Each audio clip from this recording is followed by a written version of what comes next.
Assalamualaikum warahmatullahi wabarakatuh. Izin memperkenalkan diri, nama saya Nurul Fadilah dengan NIM 200830409 dari jurusan Ilmu Al-Quran dan Tafsir kelas 4A. Di sini, saya akan sedikit menjelaskan tentang pemikiran tafsir kontemporer Muhammad Syahrur. Sebelum ke pembahasan, saya akan ulas gambaran terlebih dahulu. Perubahan dan perkembangan zaman meniscayakan perlunya metode dan pendekatan baru dalam menafsirkan Al-Quran. Selama 1 dekade terakhir, kajian Al-Quran menunjukkan perkembangan metode dan pendekatan yang beragam dari para pemikir muslim. Salah satunya yaitu Muhammad Syahrur. Beliau turut hadir menawarkan pendekatan yang relatif baru dalam kajian Al-Quran melalui karya monumentalnya, yakni Al-Kitabu Al-Quran, Qiraah Al-Mu'ashiroh. Kata Qiraah Al-Mu'ashiroh artinya pembacaan kontemporer. Ini merupakan kritik terhadap model pembacaan yang mengulang-ulang dan pembacaan ideologis. Dengan konsep Qiraah Al-Mu'ashiroh tersebut, Syahrur bermaksud menawarkan sebuah pembacaan alternatif terhadap Al-Quran dalam konteks aktual kontemporer. Hal menarik dari kajian tafsir Al-Quran tersebut, menurut Syahrur di sini salah satunya adalah tafsir modern dengan sentuhan analisis matematika dan sains. Analisis matematika digunakan sebagai pola analisis dalam memetakan ayat-ayat hukum, sedangkan analisis sains sebagai metode dalam memahami Al-Quran untuk menakwilkan ayat yang menurut kelompoknya sebagai ayat mutasyabihat. Melalui tawaran analisis tersebut, Qiraah Al-Mu'ashiroh yang dimaksud Syahrur mencoba melakukan pembacaan integratif terhadap Al-Quran yang memadukan analisis ilmu tafsir sebagai pemahaman ilmu awal dengan analisis matematika dan sains yang mewakili pemahaman atau pemikiran kekinian. Kemudian ada biografi. Nama lengkap Muhammad Syahrur yakni Muhammad Syahrur Al-Dayyub. Beliau seorang pemikir muslim kontemporer yang lahir di Salihiyah, salah satu distrik di kota Damaskus, Syria pada 11 Maret 1938. Keluarga Syahrur murni keturunan dan berkebangsaan Damaskus, Syria. Masa dewasa Syahrur tidak lepas dari sejarah masa kecilnya yang dibesarkan dalam lingkungan keluarga yang berpikir kritis dalam beragama. Sikap keberagamaan ayah Syahrur bisa dibilang unik.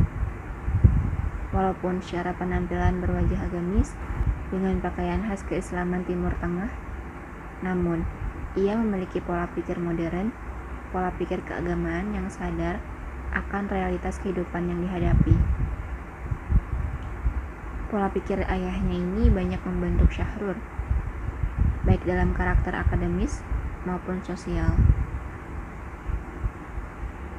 Setelah menamatkan sekolah di tingkat menengah, Muhammad Syahrur pergi ke Uni Soviet untuk belajar teknik di Moskow. Setelah menyelesaikan S1, beliau kembali ke Syria pada tahun 1964 dan bekerja sebagai dosen di Universitas Damaskus. Pada tahun 1969, Syahrur meraih gelar Master of Science dan meraih gelar doktor pada tahun 1972. Hingga kini, beliau masih tercatat sebagai tenaga edukatif pada Fakultas Teknik Sipil Universitas Damaskus dalam bidang mekanika tanah dan geologi, dan menjadi konsultan di bidang teknik. Walaupun Syahrur memang tidak cenderung terhadap kajian keislaman, tetapi beliau lebih cenderung dalam bidang teknik hingga meraih jenjang doktor di bidang yang sama, mekanika, pertahanan, dan fondasi. Sejarah intelektual Syahrur memang secara formal beralurkan sains. Karena itu, beberapa kritikus melemparkan premis seharusnya Syahrur lebih tepat dipandang sebagai ahli ilmu eksak dibandingkan sebagai pemikir atau cendekiawan Muslim. Pandangan tersebut tidak menyurutkan semangat Syahrur dalam mengkaji Al-Quran. Beliau tetap menggeluti kajian Al-Quran dan aktif dalam aktivitas pemikiran keislaman di Suriah. Perjalanan akademis ini membentuk kepribadian Syahrur, kepedulian sosial, serta pemikiran terhadap agama dan perubahan. Perpaduan minat intelektual Syahrur dalam bidang sains dan Al-Quran mempengaruhi dan membentuk pola pikir, serta pilihan metodologi Syahrur dalam memahami teks-teks keagamaan, khususnya Al-Quran, hadis, dan fikih. Beberapa teorinya banyak dikenal dalam studi Al-Quran, seperti teori limit, diferensial, integral, ta'wil ilmi, dan lain sebagainya. Termasuk yang paling populer adalah teori baru dalam memahami ayat hukum, yaitu teori limit matematis atau Nazariyat al-Hudud. Dengan gagasan dan teori yang dimunculkan, pakar di bidang teknik sipil ini pada akhirnya tercatat sebagai pembaru kajian Al-Quran dan keislaman, baik secara teoritis maupun praksis. Karya yang dihasilkan dari proyek pembaharuan pemikiran keislaman kontemporer antara lain: pertama, ada Alkitabu Al-Quran, Qiraah Al-Mu'aswirah, artinya Alkitab dan Al-Quran, pembacaan kontemporer, memuat gagasan pembaharuan pembacaan Islam. Kedua, ada Dirosat Islamiyah Mu'aswirah fi Al-Daulah wa Al-Mujtama', artinya kajian Islam kontemporer tentang negara dan masyarakat, berisi gagasan seputar tema-tema sosial dan politik terkait dengan persoalan warga negara maupun negara.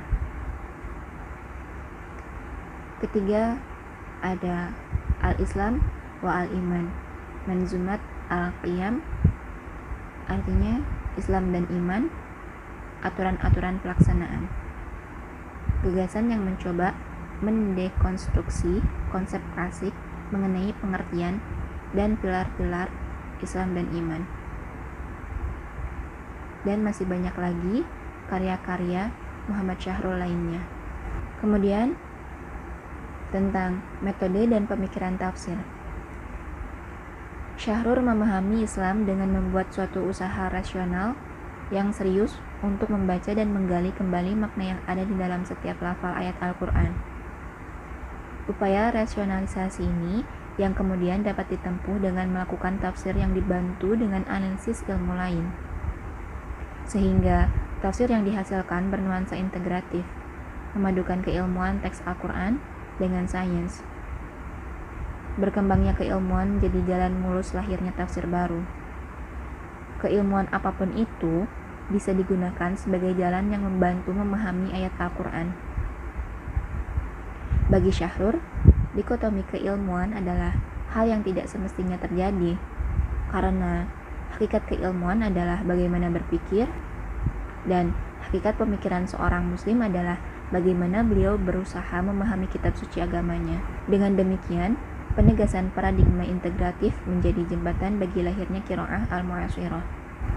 Tafsir bagi Syahrur setara dengan ijtihad, yakni upaya untuk memahami teks agama.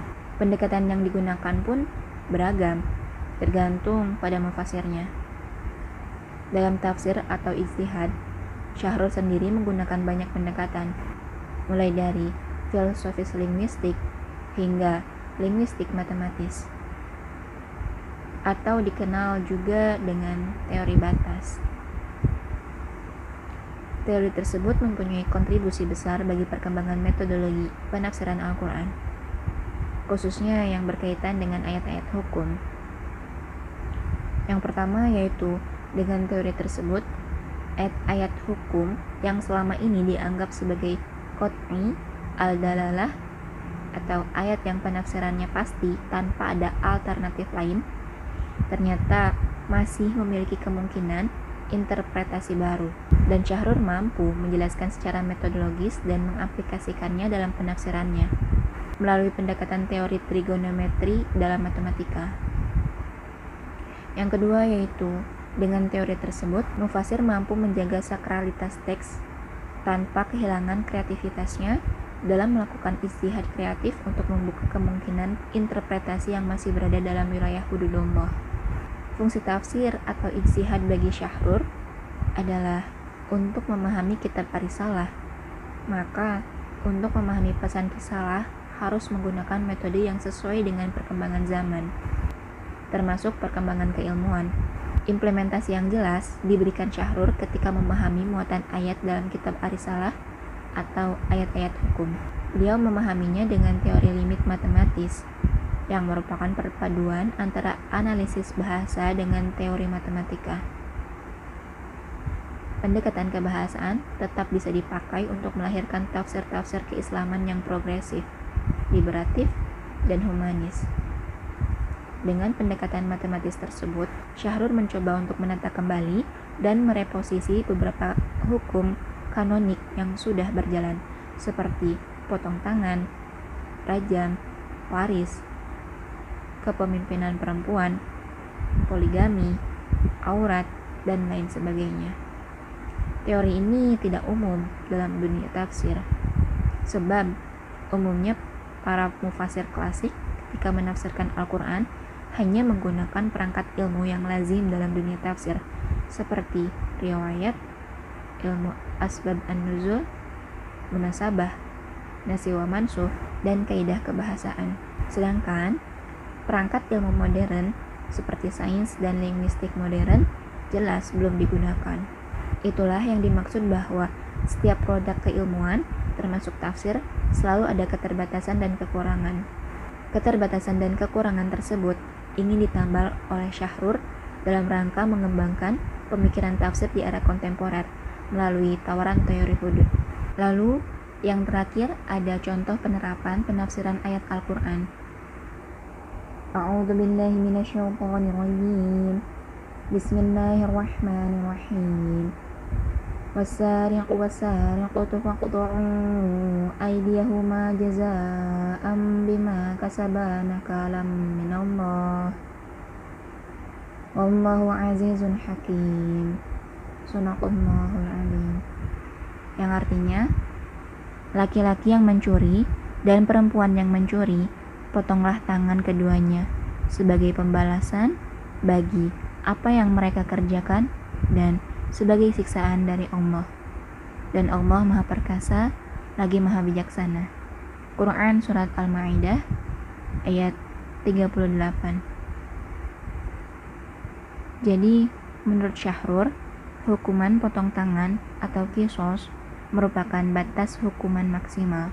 Artinya, seorang hakim tidak boleh menetapkan hukuman kepada pencuri atau pembunuh melebihi batas maksimal tersebut. Namun, hakim boleh menetapkan hukuman yang lebih rendah dari hukum potong tangan atau kisos, sesuai dengan situasi kondisi objektif. Itu artinya jika suatu negara belum atau tidak menerapkan hukum potong tangan, negara itu tidak dapat dengan serta-merta diklaim sebagai negara yang tidak islami.